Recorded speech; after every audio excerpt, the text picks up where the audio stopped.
Continuando una vez más, queridos compañeros, vamos a continuar con el tema número 11, que es el delito, a manera de introducción y de ingresar a lo que es la teoría del delito como método de análisis. Vamos a iniciar para hablar por qué se presenta el delito. Nos dice que se presentan en muchos conflictos, los cuales son solucionados de diferentes maneras según la política de gestión de conflictividad, ¿no? El Estado es quien conforma la solución, ¿no? Considerando la importancia siempre del bien jurídico protegido, la voluntad de la gente y la gravedad del ataque de este bien jurídico protegido para la vida en la sociedad. Bien, uno de nuestros autores nos dice, Creus, que el delito es todo ilícito penal, ¿no? Aquel que se encuentra determinado como en el ordenamiento jurídico general. Así también nos dice Muñoz Conde que es el delito, es toda conducta que el legislador sanciona con una pena. También hablamos que el estudio del delito y sus elementos se denomina en teoría del delito, la teoría que se funda, ¿no? Hablamos también que la teoría del delito es el instrumento, ¿no? Es aquello que facilita la determinación para la configuración de delito o no como delito, ¿no? Está viéndose para la configuración del delito que tenga la acción, la tipicidad, la antijuridicidad y culpabilidad. Estos son los elementos del delito. Y lo que estudia la teoría del delito es a cada uno de ellos para que se haga la conformación del delito. Así pues, hablamos también de lo que es el delito, su estructura y elementos.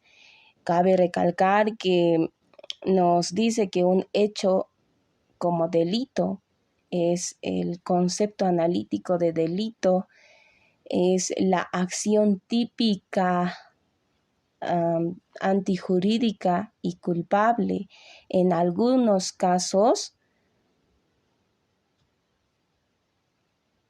punible, ¿no? Esto cabe resaltar que los llamamos también como pueden ser la configuración del delito.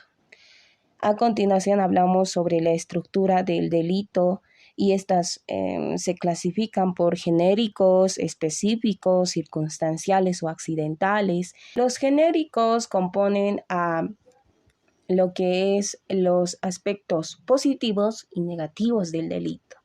Los positivos, como habíamos indicado, es aquello que compone el delito, que es la acción, la tipicidad, la antijuridicidad, la culpabilidad. Y los negativos son los que no configuran como delito porque son errores. A eso nos referimos a la ausencia de acción, a la atipicidad, a las causas de justificación y a la inculpabilidad, que más adelante vamos a ir hablando, ¿no? Hablamos de los específicos, son aquellos que además de ser genéricos se refieren a un delito en particular. Hablamos de que estos pueden tener los aspectos positivos o negativos en cuanto al delito, pero estos se refieren a un delito en particular, o sea que hablan de un delito, ¿no? Por ejemplo, el delito de agresión sexual, ¿no? Entonces tienen sus diferencias con unos con otros. No es lo mismo todos los delitos, ¿no?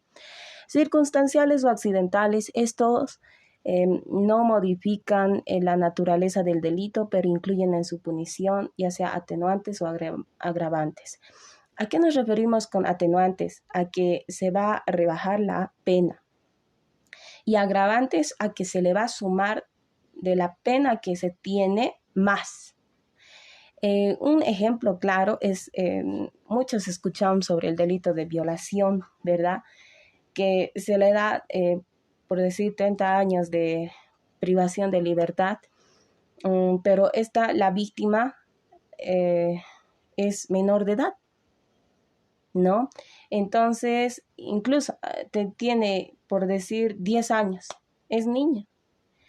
Entonces se le va a agravar la pena por 1/3 más de la pena, ¿no? Se le va a sumar más pena.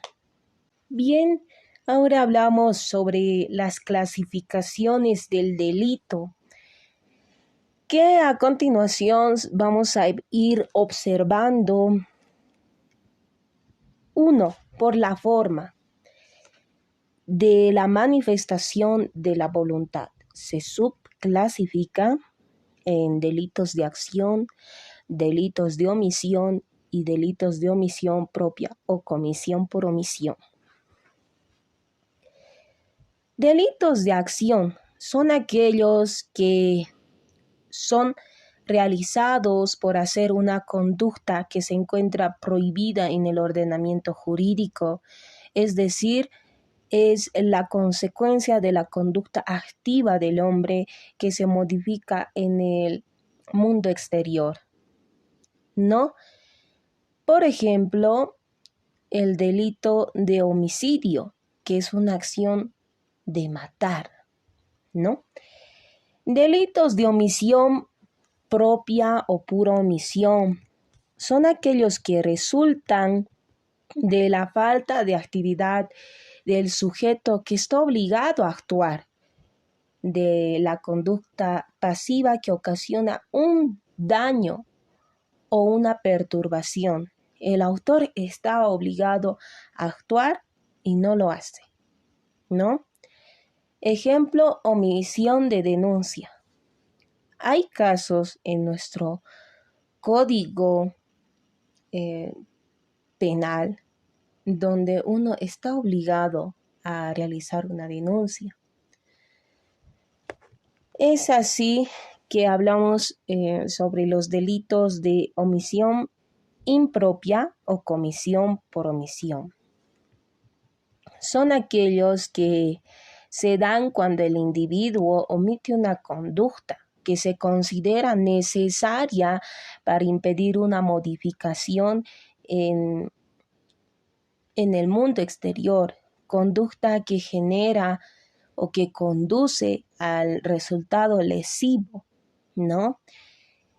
En otras palabras, el sujeto no puede omitir esa conducta. Por ejemplo, la madre que mata a su hijo dejando de amamantarlo. Delitos de omisión impropia o comisión por omisión se dan cuando el individuo omite una conducta que se considera necesaria para impedir una modificación en el mundo exterior, esta que conduce a un resultado lesivo. Por eso decimos que esa conducta no la puede omitir. Ejemplo, la madre que mata al hijo dejando de amamantarlo.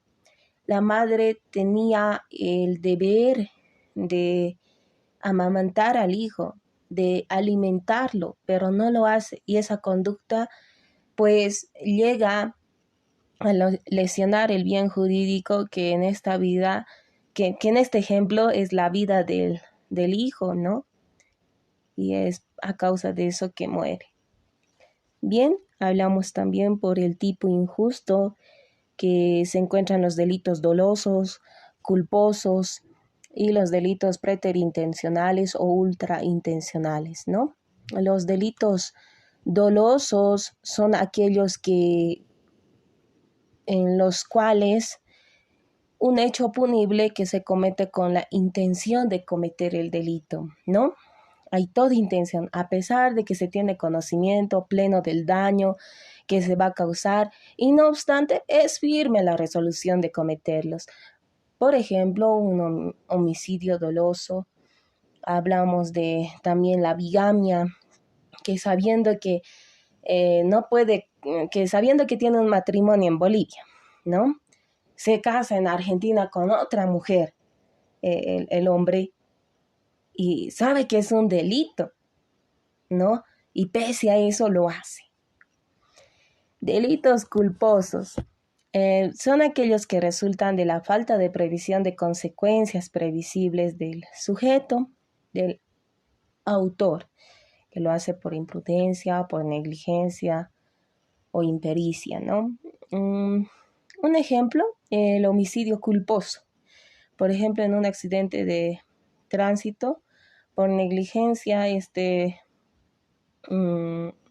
corre a mucha velocidad sabiendo que hay lluvia y atropella a un hombre que estaba en plena carretera, justo a orillas de la carretera, ¿no? Entonces, ha conducido a atropellarlo porque había exceso de lluvia y se resbaló, ¿no? Entonces, es un ejemplo, no tenía la intención de cometer o matarlo, atropellarlo al señor, pero por no prevenir la velocidad, ¿no? Por no bajar la velocidad, lo cometió. Delitos preterintencionales o ultraintencionales son aquellos en los que el sujeto busca lesionar un bien jurídico, pero el resultado va más allá de su intención. Por ejemplo, Luis quiere golpear a Jorge porque simplemente le dio la gana, no sé, tal vez, ¿no? Y lo golpea bruscamente y lastimosamente cae y se golpea en la grada. Esto hace que él tenga una muerte rápida e instantánea por un derrame cerebral, ¿no? Entonces, fue más allá. Él solo buscaba lesionarlo, pero le terminó quitando la vida. Así también hablamos por el sujeto activo. ¿Qué son los sujetos activos? No sé si ustedes lo recuerdan, pero habíamos hablado en temas anteriores. El sujeto activo es aquel que realiza la acción, es el autor, ¿no? Es el que realiza la comisión del hecho. Tenemos delitos generales, especiales o propios. Delitos generales, el autor puede ser cualquier persona. Ejemplo, en un homicidio o robo, puede ser Jorge mata a Pedro por un ajuste de cuentas, ¿no?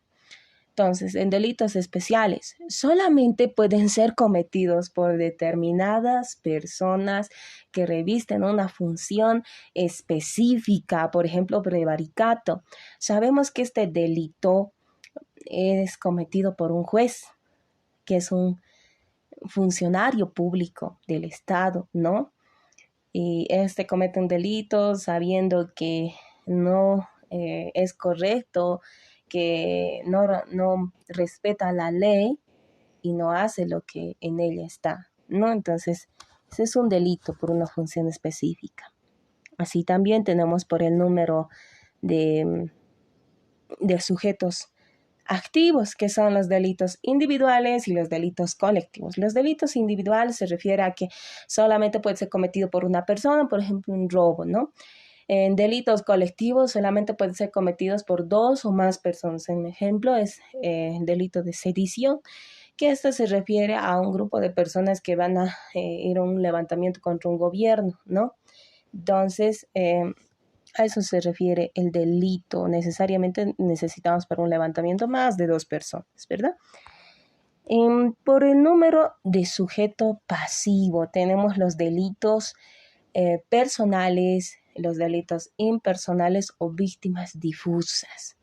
Los delitos personales, como su nombre lo dice, se puede identificar fácilmente al sujeto pasivo. ¿Y quién es el sujeto pasivo? Es sobre quien recae la conducta. En este caso, la víctima, ¿no? En lesiones, quien ha sido golpeado, pues va a ser la víctima, ¿no? Sobre quien ha recaído la conducta de dicho autor. Delitos impersonales o víctimas difusas son aquellos donde no se puede identificar a las víctimas. Por ejemplo, un delito contra la salud pública, podemos ver que en una de las hamburguesas que tenemos aquí en Potosí, por ejemplo, en American Burger, es un ejemplo claro, ¿no? American Burger prepara las hamburguesas y un día no les fue tan bien en la venta que pues la carne lo refrigeraron durante 3 días y después lo venden. Hay mucha venta. Lo venden y por no dejar que esa carne se eche a perder y se pudra e incluso lo boten al basurero, ellos lo utilizan mezclando unas carnes del día de hoy, ¿no? Para que sean frescas.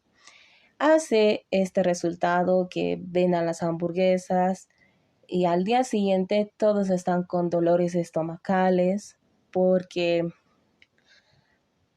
han sufrido una infección estomacal debido a lo que han comido. Ese es un delito contra la salud. ¿Entienden? Y ahora no se puede identificar a las víctimas porque son muchas personas han pues obtenido una infección estomacal y hay muchos que dicen a mí no me pasa nada, ¿verdad? Entonces hay otros que no se van a identificar como víctimas. Ese es un ejemplo algo real para que ustedes lo puedan ver, ¿no? Así también podemos ver la clasificación por la naturaleza intrínseca del delito. Estos se clasifican por delitos políticos, comunes y delitos de lesa humanidad. Estos delitos políticos se subclasifican en dos, en puros y en conexos, ¿no? Puros son aquellos que van a atacar directamente la estabilidad de un gobierno o va a ser contra un régimen o contra sus principales personeros. Un ejemplo es la rebelión, ¿no? Y por conexos, la comisión de cualesquiera delito común que se encuentre en el Código Penal, con tal que tenga como fin o consecuencia resultados políticos. Por ejemplo, un incendio con motivo de rebelión. Claramente este ejemplo lo podemos utilizar en lo que pasó en 2019, exactamente en el mes de octubre, ¿no? Aquí en Potosí, Bolivia, cuando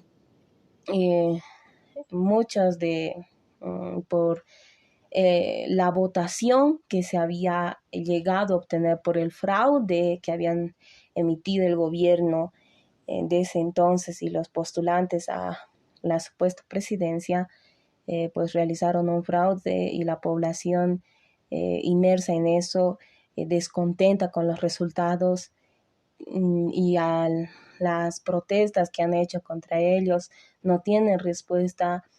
Motivo a eso, incendian la corte electoral por el motivo de fraude, porque ellos habrían sido los principales actores de ello. Entonces queman la corte y con motivo de rebelión, de hacerse escuchar, y de que el gobierno que estaba en ese actual momento pueda esclarecer la situación, ¿no? Y lo que los potosinos pues buscaban era pues nuevas elecciones. Ese es un claro ejemplo que lo hemos vivido nosotros y les comparto a ustedes para que puedan tener una mejor idea. Así también podemos ver delitos comunes, todos los demás delitos que se encuentran en nuestro Código Penal y otras leyes especiales. Por ejemplo, el delito de feminicidio, de violación, agresión sexual, de injurias, calumnias, etcétera, ¿no? Todo tipo de delitos que se encuentran en la parte general del código. Véanlo. Perdón, en la parte especial. Bien, delitos comunes.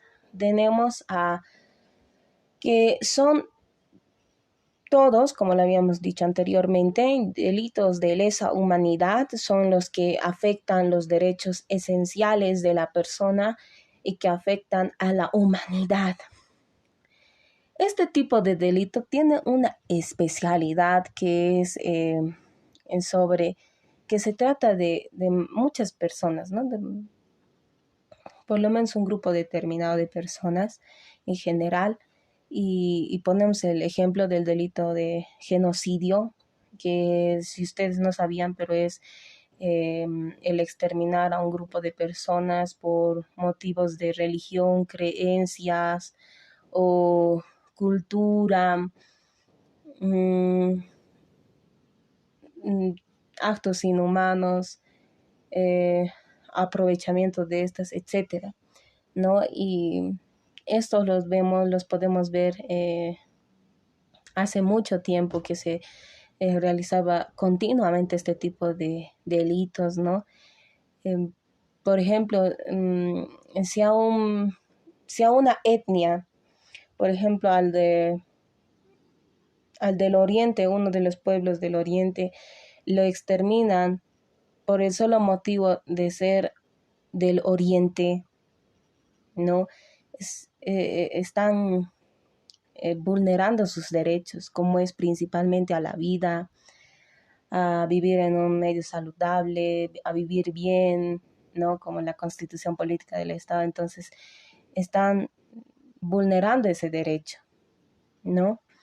Eh, Así también tenemos la clasificación por la ejecución, que estos delitos instantáneos, también tenemos delitos continuados y permanentes.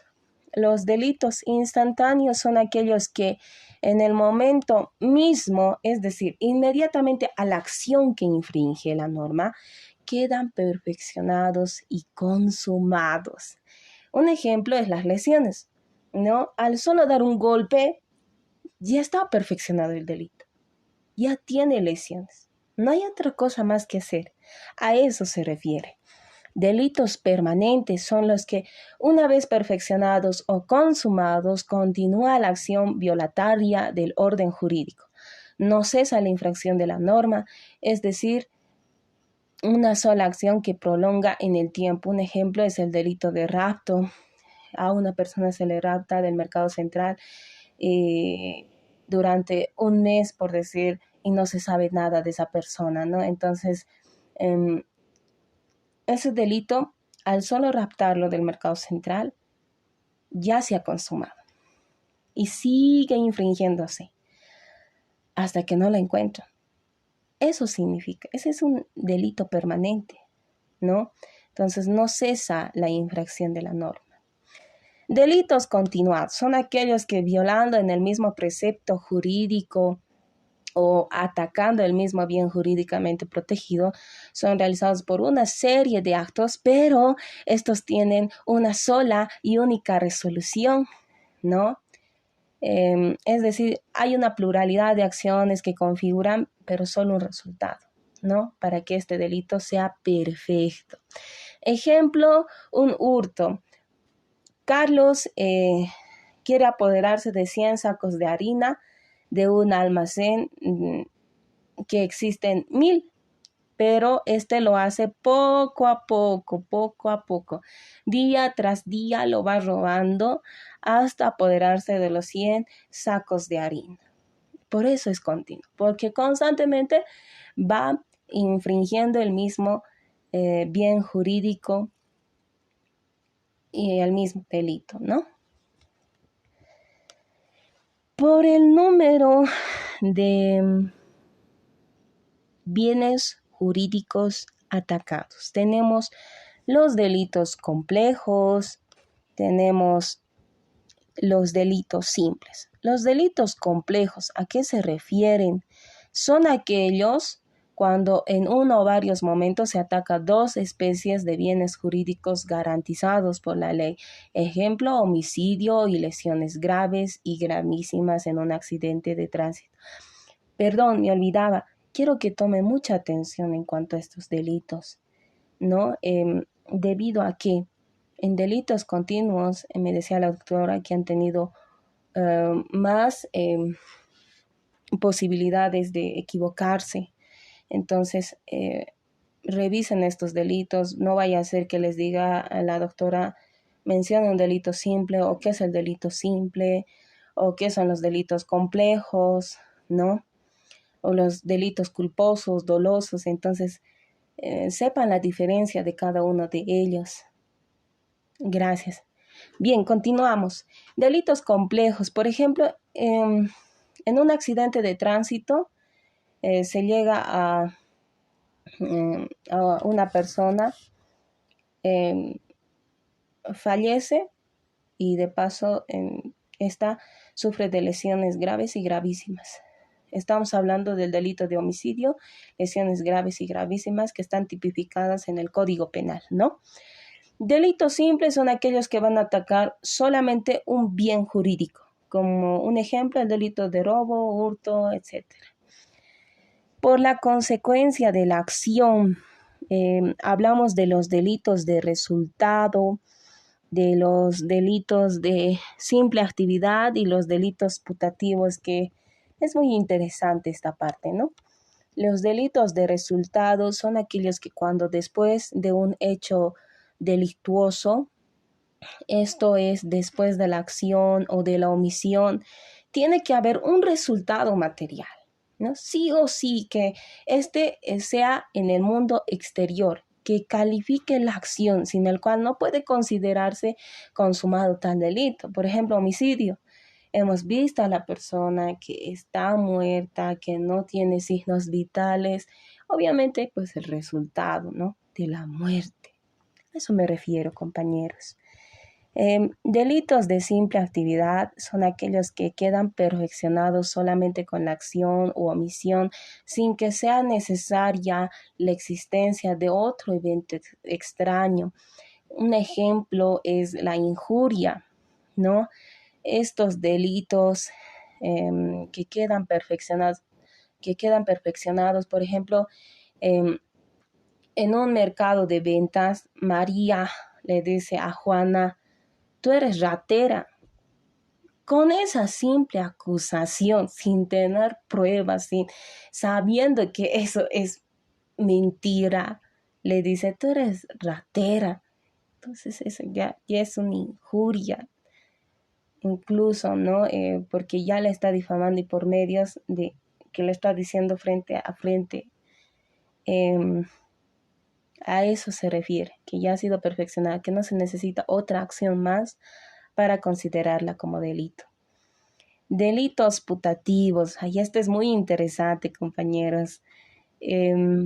Cuando el sujeto cree haber cometido un delito que en realidad no existe, ¿no?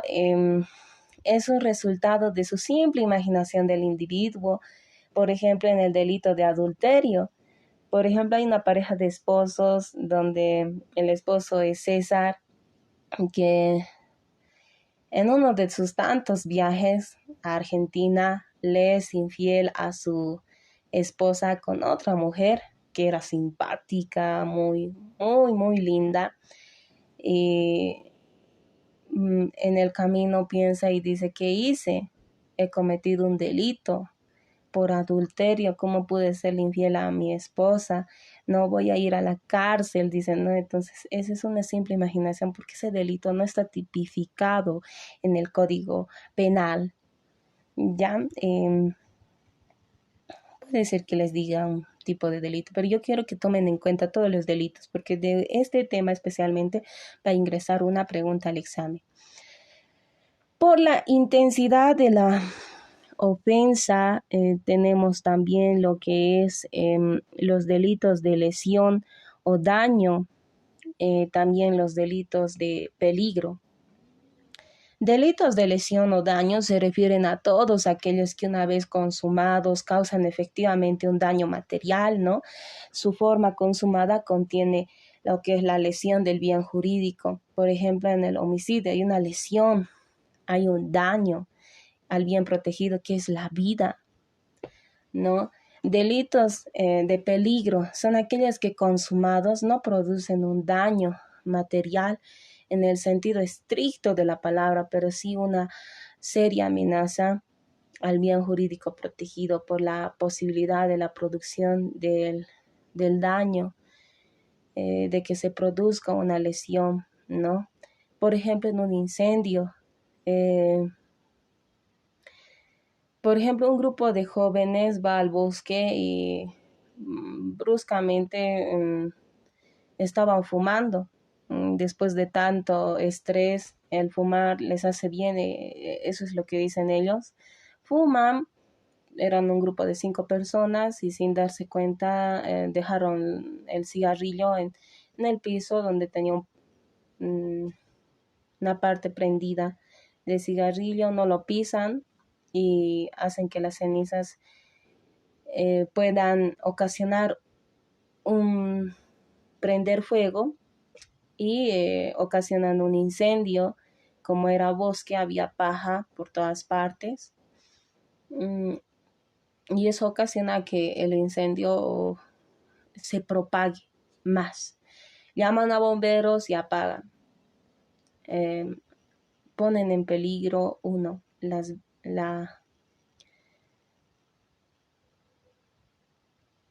a los vecinos del lugar, porque vivían, a las personas, a los niños, a ellos mismos, a sus vidas, ¿no? Entonces es un ejemplo claro que estaba en peligro, pero los bomberos logran apagarlo y no pasa más bien nada, pero sí hubo un peligro, ¿no? Entonces tenemos por la forma procesal 11 delitos de acción privada, de acción pública y por último de acción pública a instancia de parte. Los delitos de acción privada estos se encuentran en el artículo 20 del Código de Procedimiento Penal, ¿ya? Su enjuiciamiento exige una querella de la parte ofendida. De lo contrario, no se va a poder enjuiciar a la persona que hubiese cometido el delito. Un ejemplo es por injuria, ¿no? El Ministerio Público no se puede hacer cargo de este tipo de delito. Ejemplo de delitos de acción pública. Son aquellos que van a ser perseguidos por el Ministerio Público. Este puede iniciar la investigación de oficio. En este caso, el fiscal en representación del Ministerio Público, ¿no? En un ejemplo de asesinato. En una carrera, un hombre dispara al conductor y obviamente da instancia de parte por las investigaciones del hecho y todo. El fiscal de oficio va a iniciar la acción. Tenemos también los delitos de acción pública a instancia de parte, donde el Ministerio Público puede perseguir, pero solo a pedido de parte, sobre todo de la parte ofendida, ¿no?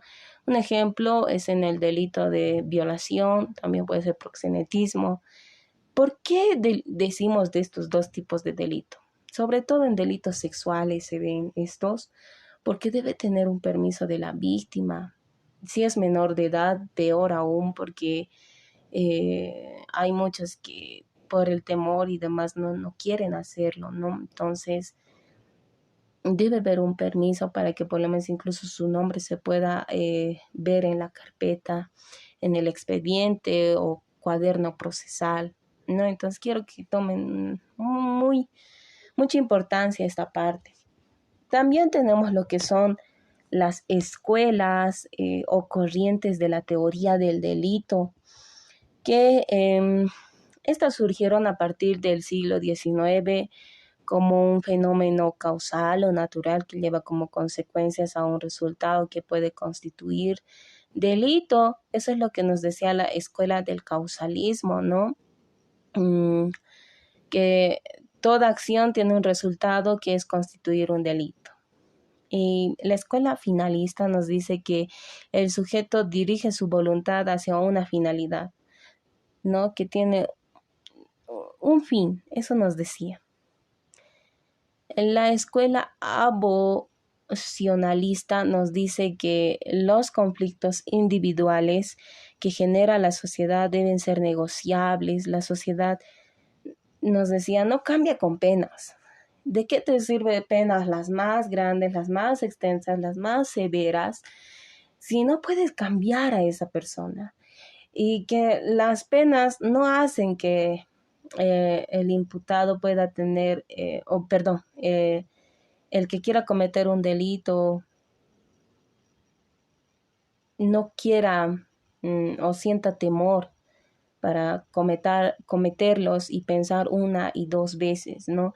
Entonces nos decía él que la escuela opcionalista, que hay que cambiar la concepción actual del delito, de la pena y de la responsabilidad. Nos decía él que hay que hablarles, que necesitamos fomentar esta educación a saber qué es bien, qué es mal, qué es delito, qué no es delito, qué pasa si cometemos un delito. Entonces, eso les falta mucho. Sin darse cuenta cometen un delito, decía. Entonces, es algo considerable para hablar. La escuela del derecho penal mm, mínimo nos dice que considera que las clases deben ser subalternas, son las más criminalizadas y victimizadas. Nos decía que en la clase subalterna, que son la clase de no muchos recursos, ¿no? Que son aquellos quienes más son criminalizados como autores y como víctimas, donde sucede estos hechos delictivos, nos dicen, ¿no? Esta escuela. Entonces, ¿qué tenemos que hacer? Ese grupo de personas es donde debemos abarcar sobre conocimiento de qué es delito, de cuál es su sanción, cuál es su pena, por qué son delitos, hablarles de la norma, del código penal, dicen, ¿no? Entonces es importante para ellos. Y también, por último, tenemos la escuela del funcionalismo sistemático, que nos dice que se debe buscar la prevención especial y el mantenimiento del sistema social, que nos dice, a nosotros nos conviene no dar penas, sino prevenir el delito. ¿De qué nos sirve tener delitos y dar penas y penas si nosotros no lo hemos prevenido? Por eso es que llegan delitos, por eso es que llegan penas, decía, ¿no? Esta escuela. Entonces, debemos prevenir para que la sociedad viva tranquila, para que salir a altas horas de la noche no sea un peligro para la sociedad, decía. Es eso lo que más puedo rescatar de este tema, compañeros. Este tema es muy importante. Les pido, por favor, estudien y cualquier duda que tengan, háblenme, mándenme un mensajito si tienen dudas o si no comprenden algunos aspectos. Estoy a disposición suya. Muchas gracias.